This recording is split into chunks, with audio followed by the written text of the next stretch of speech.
Shalom Bapak Ibu sekalian, kita ketemu lagi hari ini di awal tahun 2021. Januari dalam penanggalan Romawi itu mengacu daripada Dewa Janus.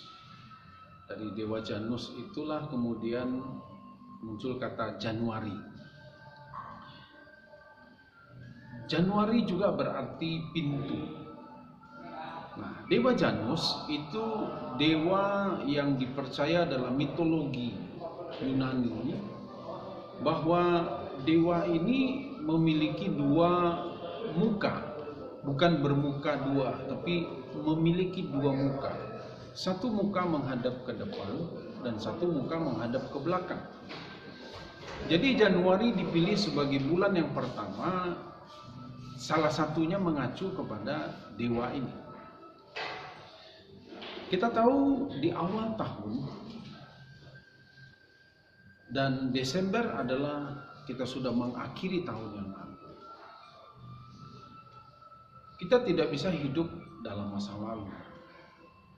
Kenapa? Karena hidup ini masih berjalan. Kita harus terus melihat apa yang akan terjadi ke depan.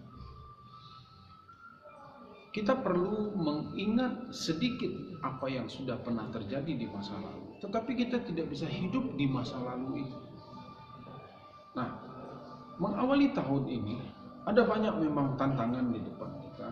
Kita juga belum tahu kesulitan COVID ini apakah akan berakhir. Kita juga nggak pernah tahu.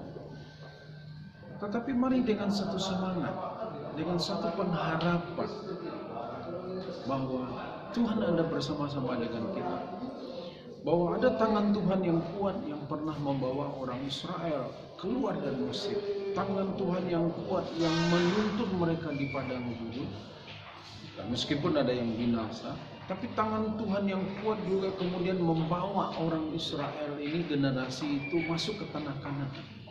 Dan tangan Allah yang kuat itu yang ada bersama-sama dengan mereka, dan tangan itu yang menolong mereka.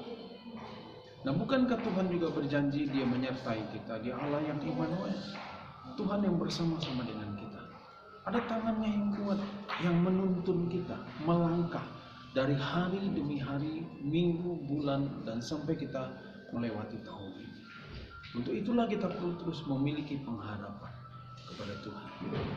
Tuhan dengan tangannya yang kuat bersama-sama dengan kita. Dia menyertai kita. Dia pasti akan menolong kita. Miliki pengharapan bersama-sama dengan Tuhan. Karena Dia Allah yang perkasa, Allah yang mampu melakukan yang kita tidak mampu. Allah yang bisa mengerjakan yang tidak mungkin jadi, yang mustahil jadi bisa terjadi. Kiranya Tuhan memberkati kita dalam tahun ini dengan satu keyakinan yang kuat bahwa Dia bersama-sama dengan kita, dan kita akan berhasil melewati masa-masa sulit ini karena Tuhan di pihak kita.